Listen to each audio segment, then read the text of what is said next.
So good morning, everybody. I'm Pastor Morris Brown, pastor at Christ United Methodist Church, and I'm here with Bad Carl Phillips for the first of our conversations with Bad Carl. Do need to let you know we do have a good Carl in the church, but he wasn't available, so we're going to go with Bad Carl today. But Carl, thanks for joining us. You bet. So what we want to do with this time together is just kind of reflect on the message from the past Sunday and kind of see what kind of insights you heard, what tweaked your interest, what thoughts you had in reflecting on it. And for those who don't know, we started a new worship series this past Sunday called The Gospel in U2. And we're using songs by the Irish rock band U2 to reflect on our faith. So let me ask you off the top, Carl, what was your first thoughts when you heard we were doing a worship series on the music of U2? Well, I thought it was interesting. I think there's a lot of points in their music that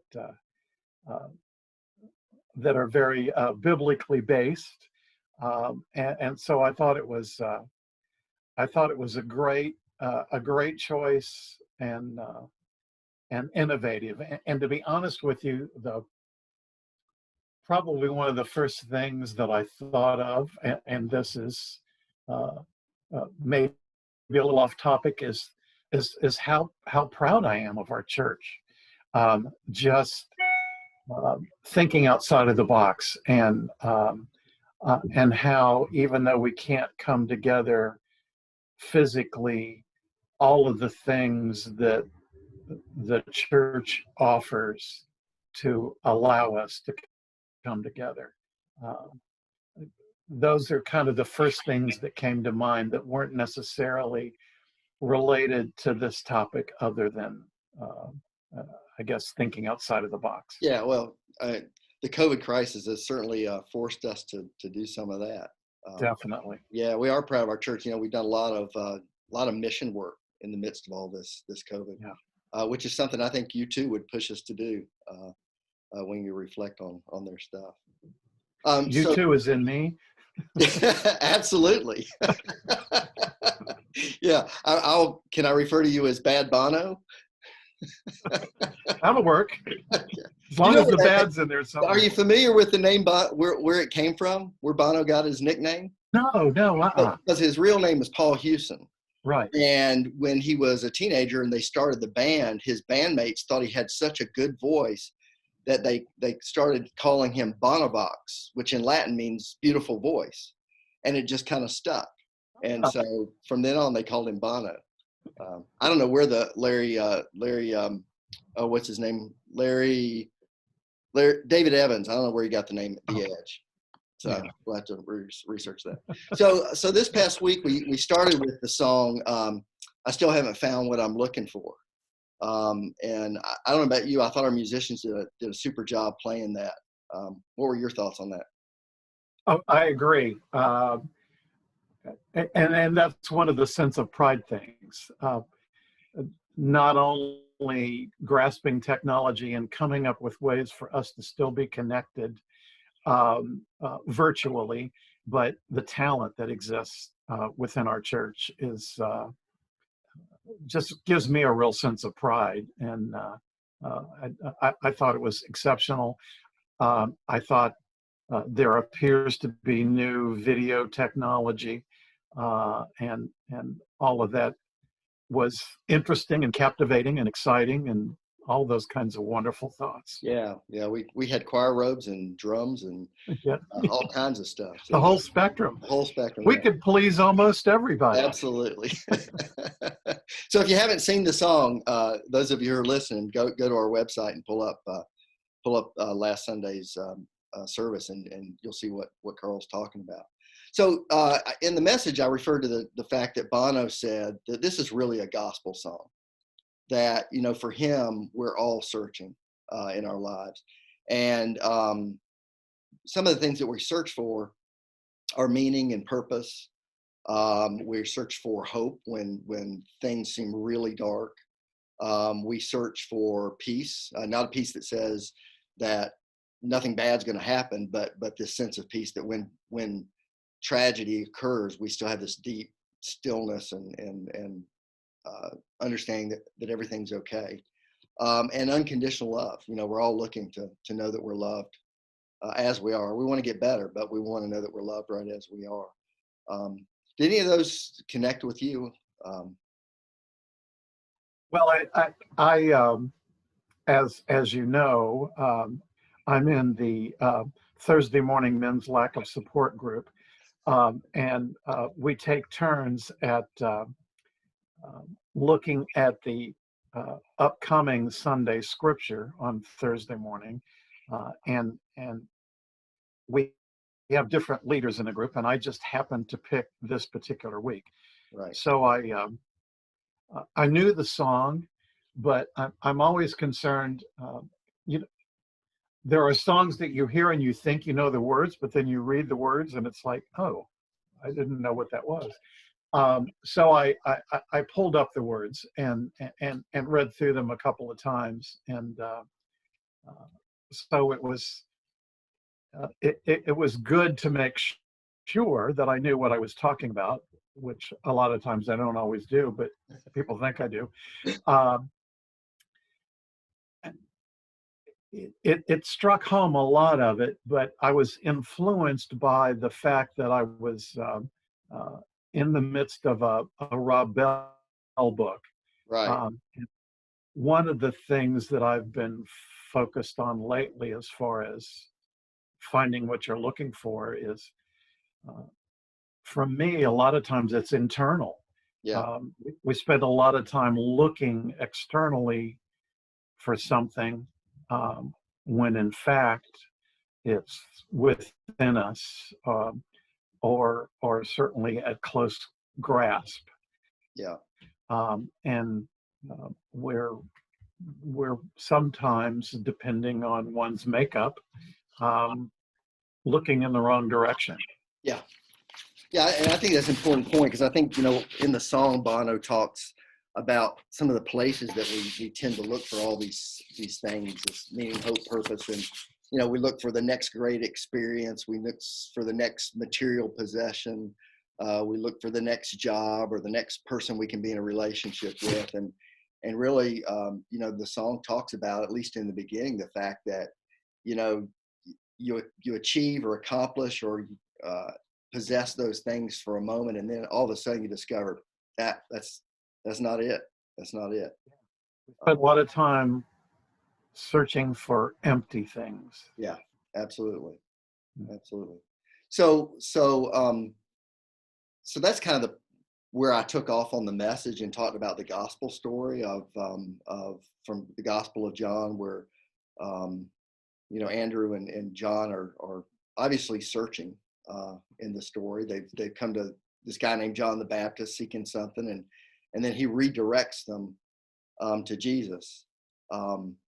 I thought it was interesting when I was researching this service that the first words out of Jesus' mouth when he sees them, but the first words he speaks in the Gospel of John are, "What do you seek?" Or another translation, "What are you looking for?" Which I thought dovetailed really well with the song, because that's the big question. So any thoughts on that for you? Well, certainly Jesus knew their thoughts before they even thought it, probably. Um, and I think it's a real poignant question.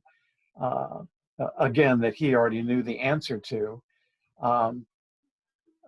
It seems as though he leads us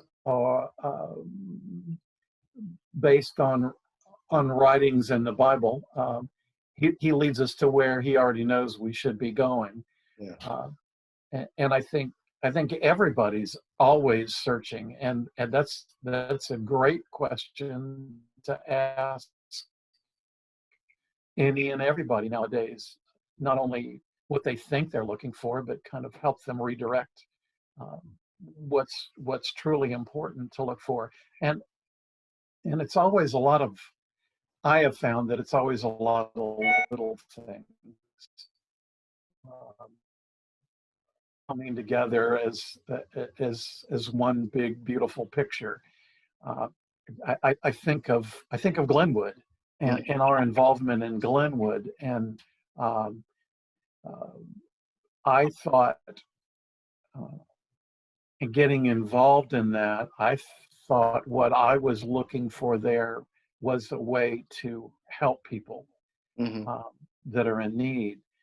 But in working there on a fairly consistent basis, um, what I receive from being there from those people, um, from them knowing my name Mhm. and calling me by name and not using the word dad when they say it, uh, Yeah. Sorry about that. is it's so nice in a church atmosphere. Um, but but you know, so I went there looking for something and I found something else. Yeah. And I think it's always important to be open to that. So that's a long answer to your question. I thought it was an outstanding tie-in, um, but I think about uh, those two men and wonder what they thought they were looking for and what they actually found. Yeah. Yeah. It's kind of interesting, the question they respond to Jesus, what are you looking for? With the question, where do you live? Yeah, yeah, which right. which obviously in the Gospel of John doesn't mean a literal where do you live, but what's your source of all these things? What's Exactly. Yeah, and his response is, well, just come and see. It's an invitation to come and follow my path. Come and follow uh, wherever I lead. And like you're saying, it leads you to Glenwood or somewhere else. And all of a sudden you find, you thought you were looking for one thing, but you found what you're truly looking for. Um, and how else could he have answered that question other than come and see? Because, you know, if he would try to explain where he lived, where he was coming from, yeah. you know, it, it, it, it, it wouldn't have been easily understood without experiencing it. Yeah. Yeah. So it's an invitation to a relationship and experience. Yeah. It's kind of like, I used the story about the friend of mine who had the migraines and tried everything else and finally acupuncture, and that for him that worked. But you couldn't logically convince him of that. You just had to give it a shot, see what happened, and kind of the same thing uh, in a relationship with Christ. Yeah. Any other thoughts that you had that sparked your interest in the message? Well, to be honest with you, with reviewing the scripture and talking about it with the circle of guys who get together on Thursday mornings, um, there were a lot of different thoughts. I usually like to approach those with when I have to lead, when I should rephrase it, when I get to lead. Um, we we don't try to second guess what Morris is going to say on Sunday mornings or whoever is preaching, although we feel pretty good about ourselves when we do because we assumed you're listening in somehow and oh, that's how you got your sermon. But that's definitely not the case. That's probably how you know what not to talk about.